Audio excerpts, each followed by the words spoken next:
Hey, I think I'm live now. So happy Monday, happy medicine making Monday. I really feel completely in the mood to make what we're making today because I'm cold, it's dark, it's dreary. It's been a somewhat stressful week for things outside of my own control. So I am excited to hang out. I'm going to wait a minute and see if anybody's going to show up and make some warming herbal bath salts with me.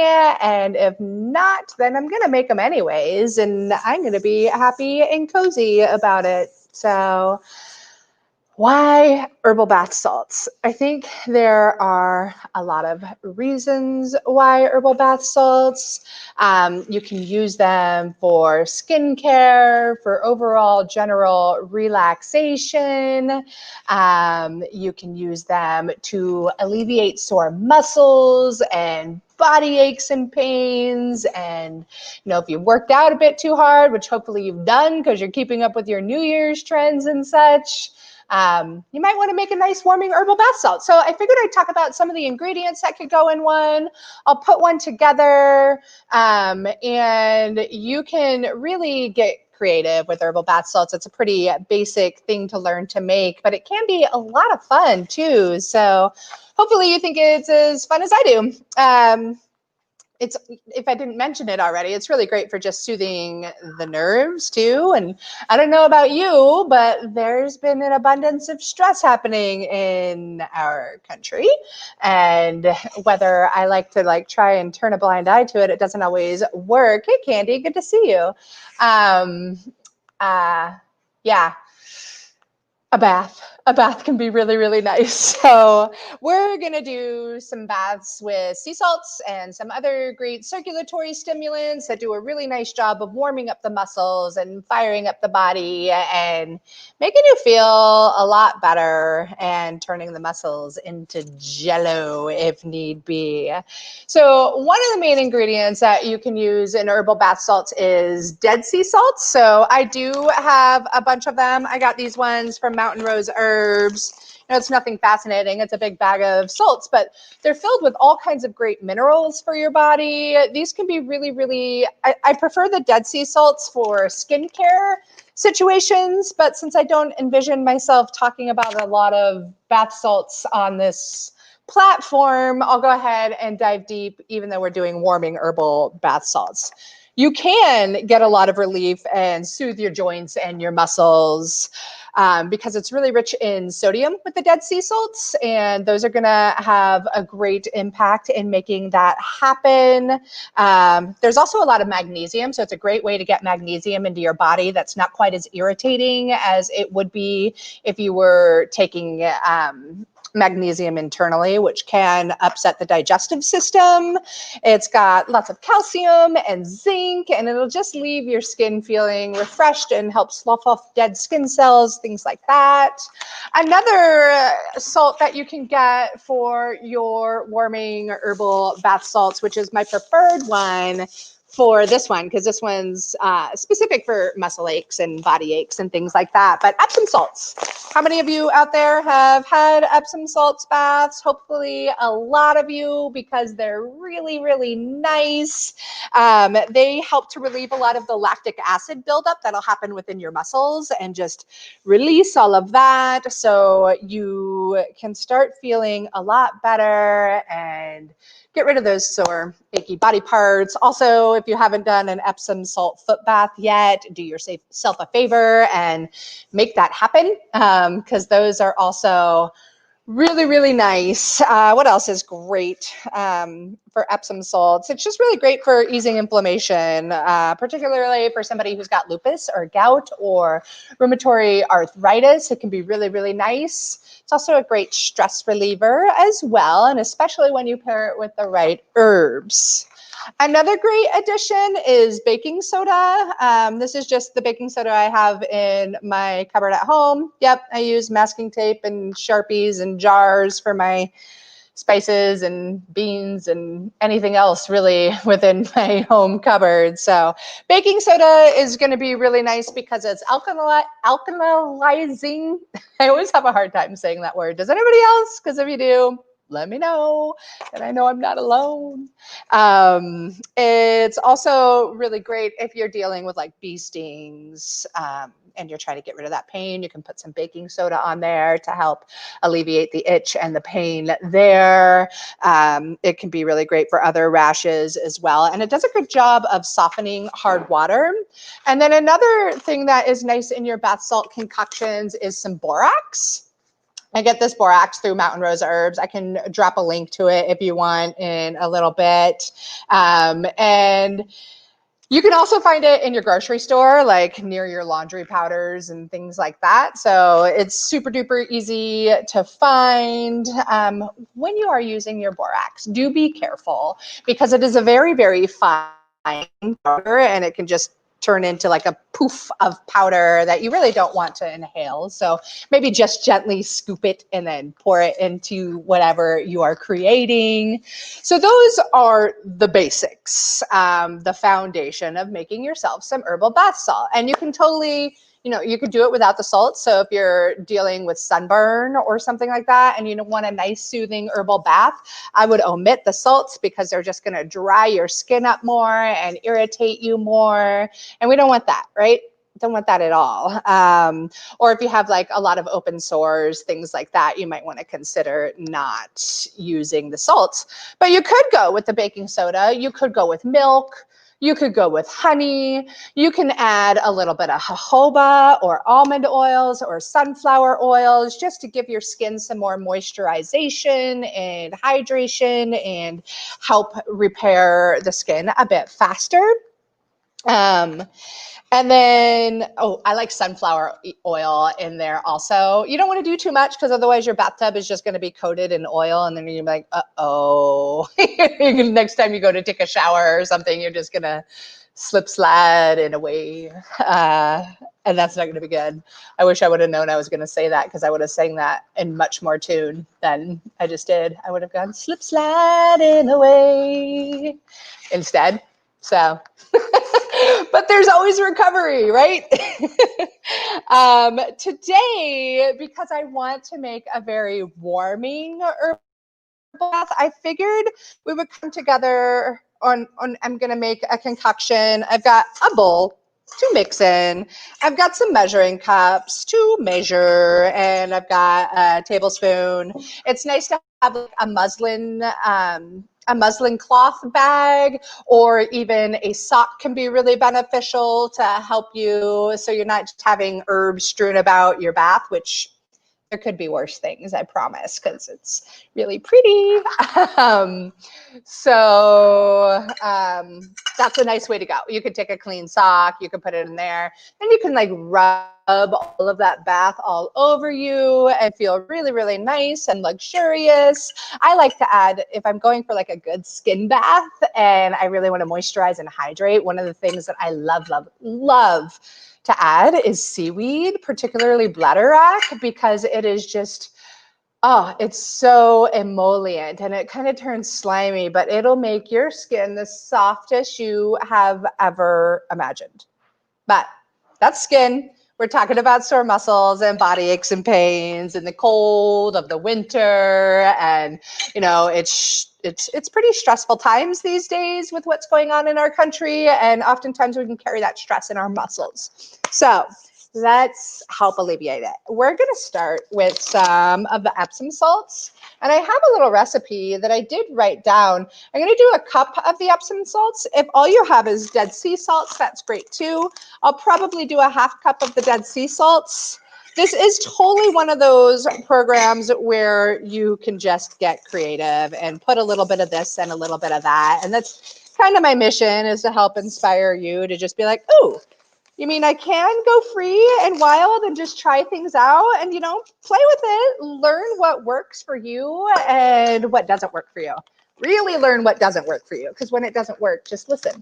Those plants are teaching you, your body is teaching you, let them go.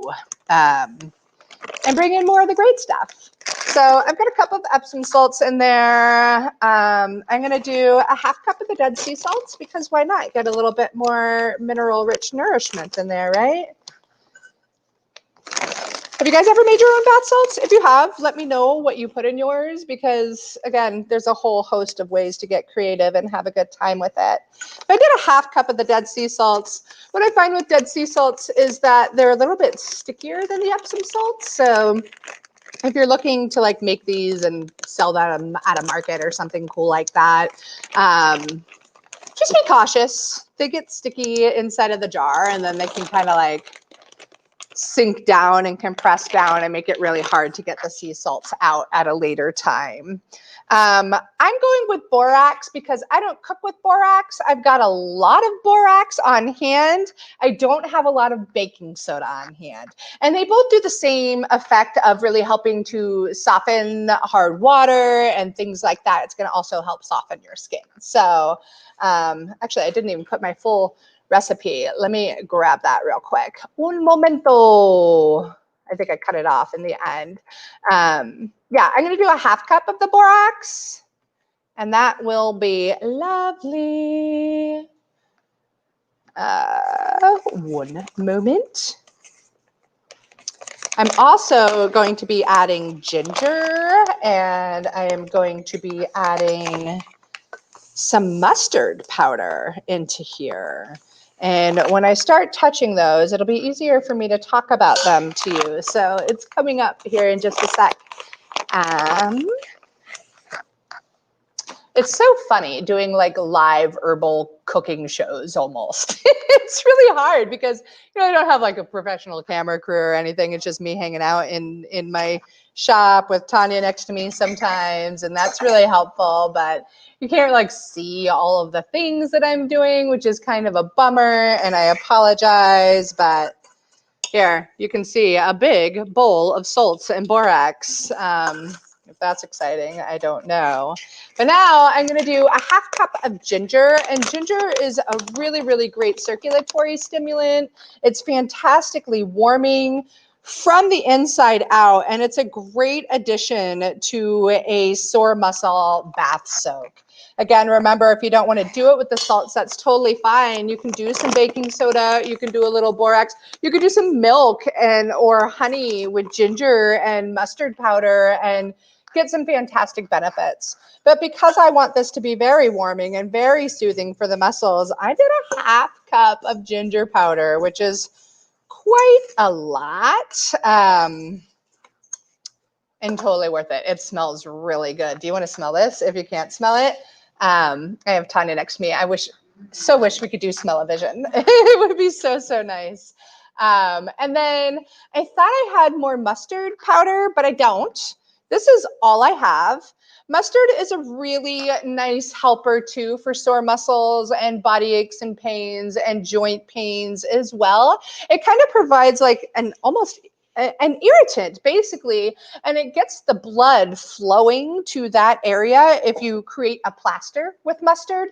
So that's basically, you're going to take a piece of cloth, you're going to take some mustard, and you're going to mustard powder, and you're going to wet that on the cloth like a nice flannel or something like that. Not too nice, something you don't mind pouring mustard powder on. And then you can let that dry and you can moisten it again when you need it in the event somebody sprains their ankles or they're just, you've got a really, really tight kink in your neck or something along those lines. So sadly, this is all I've got for mustard powder. But that means it has to go on my shopping list. So I'm going to dump all of this in. I think this might, if I'm lucky, might amount to almost a quarter cup. I'm going to see.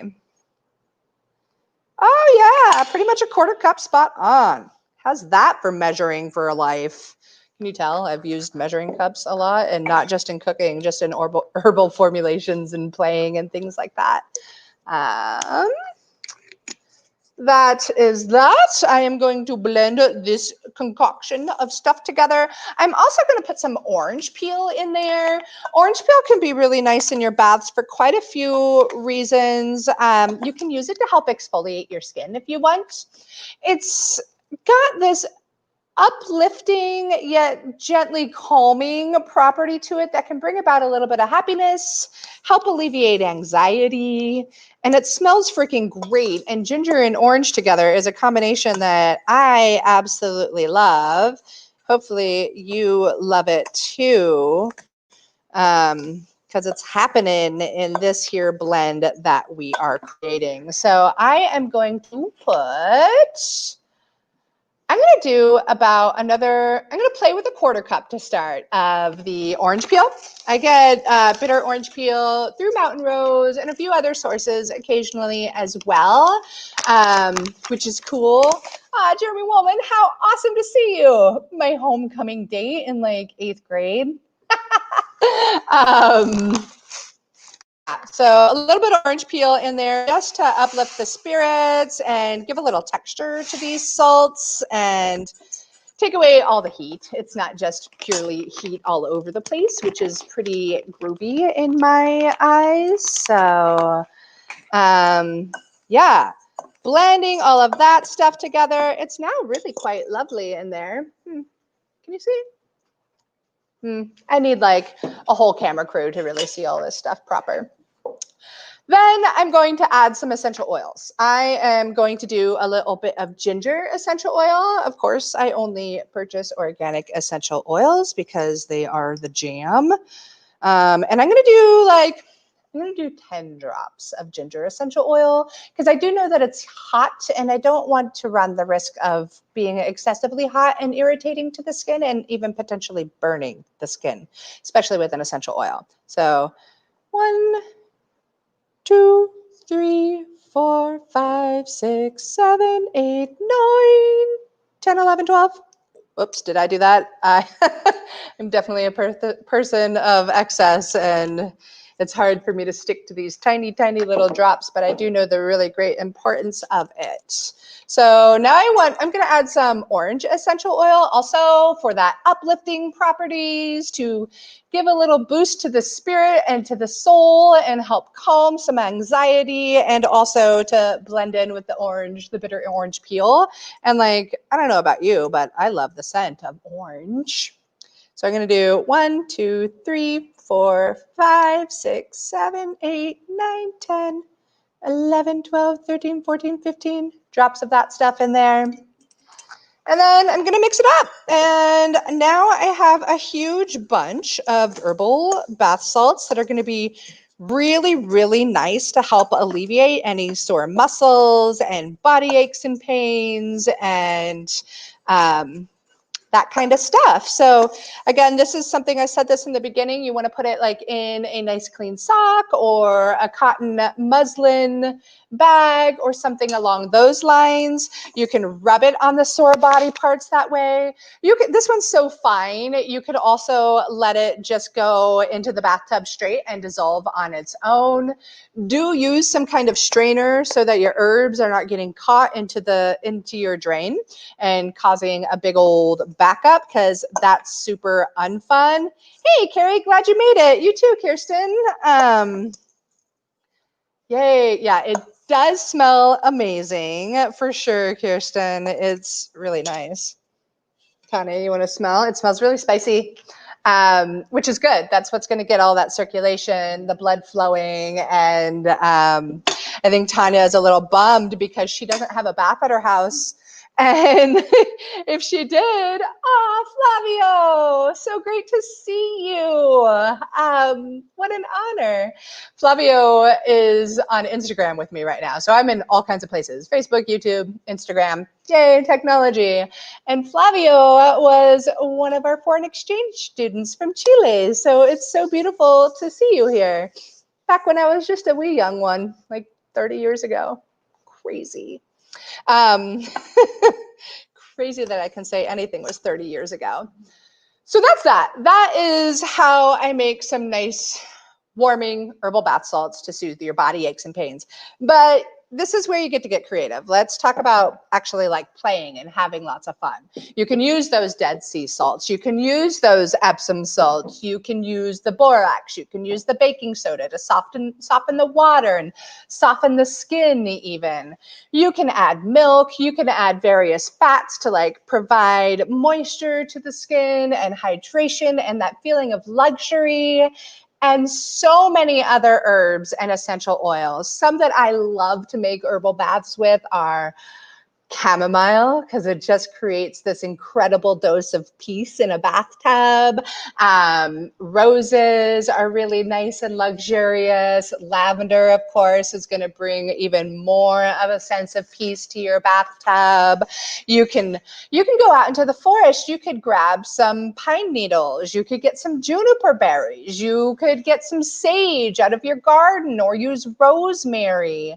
You can, I mean, sky's the limit. If you like it, try it in your bath. And it's just such a beautiful experience. If you do have a nice strainer for your bath to make sure that you're not getting all of those herbs down the drain, it can be so lovely to sit in a bath filled with gorgeous rose petals and chamomile and calendula, and talk about a luxurious treat. And I think that we could all use some luxurious treats after the year we've just had and whatever else is going on here in the United States at this time. You could add eucalyptus. I would like, if somebody were sick and I needed to give a nice herbal bath, I might do something with chamomile, eucalyptus essential oil, or the leaves. I would do some sage, maybe some rosemary to just open up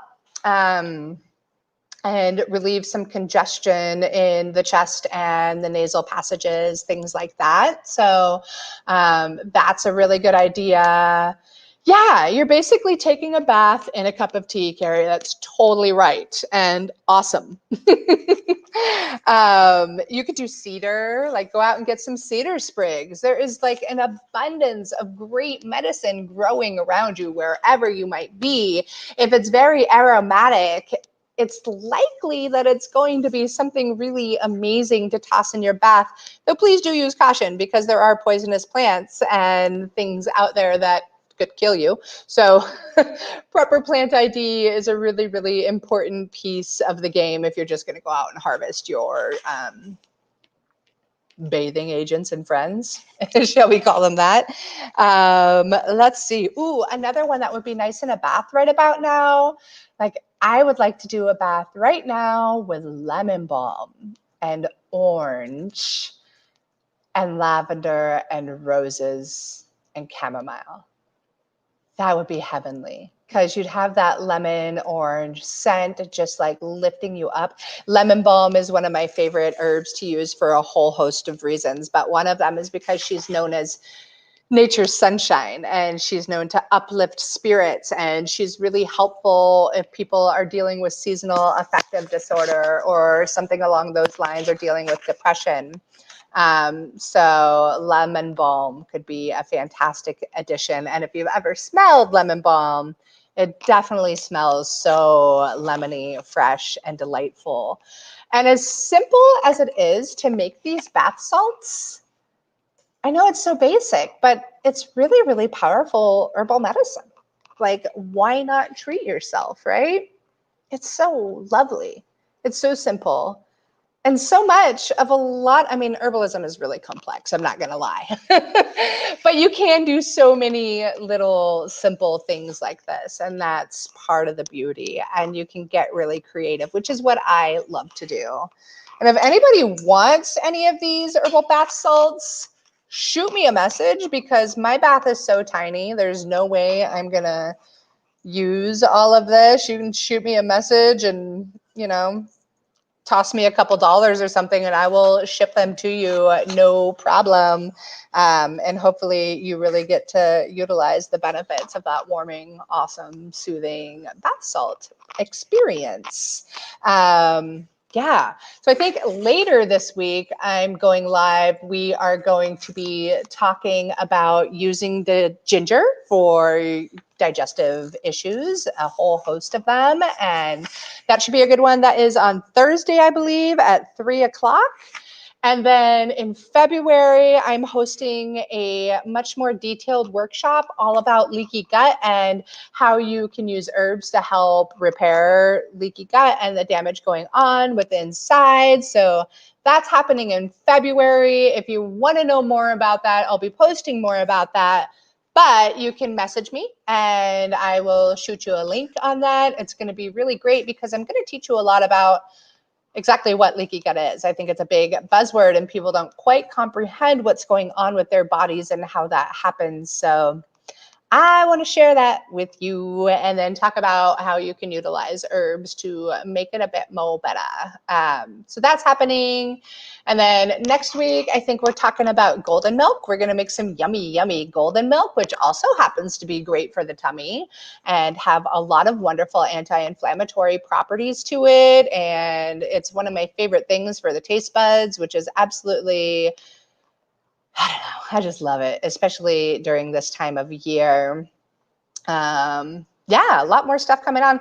And then if you haven't tuned into the podcast lately, do that. I just did an episode on herbs for inflammation in the gut. So that's a pretty cool one. And other than that, if you've got any questions or anything, now is the time to reach out to me for them, or I will see you on Thursday at 3, I hope. And yeah, if you do want these salts, let me know. If you don't, I will find something to do with them because they smell amazing. My bath is just so tiny, it's kind of a joke. So it's kind of a bummer deal, but so be it. Yay, Kirsten, you love your golden milk. Me too. Hey, Lynn, nice to see you. Thank you. Candy, I will be, you know where I'm at, girl. I'm here for you. Thank you so much, Noelle. I'm glad you made it. I'm really, really happy you did. And Carrie will take some. Awesome. I think that pretty much covers it. And you both are pretty much my neighbor and easy to get to me. So that works out really, really well. Thanks so much for showing up, everybody. I'm really grateful you're here and I hope you get creative. If you do make some herbal bath salts, take some pictures. Whoever just said, I'd love some salts, I need tea as well. I can't see who you are. The new software that I am using to get to Facebook and to YouTube is really funny. It's called StreamYard, and it won't tell me your name unless you let StreamYard have access to your Facebook account. So if you want to tell me your name, it's going to be a lot easier for me to get some salts to you and to get you some teas too. You can always order the teas online and write me a note as well and say, hey, Mel, about those bath salts, can I get some? And then Chris will look at that and ship it out, which is great. And then, yeah, Candy, thank you. I'm glad you showed up. And I guess that's it, guys. Anybody else? Any last comments? I'm so glad you showed up. And I hope that your Monday continues on in a most magnificent fashion. Take care of yourself so you can take care of each other. Bye, y'all.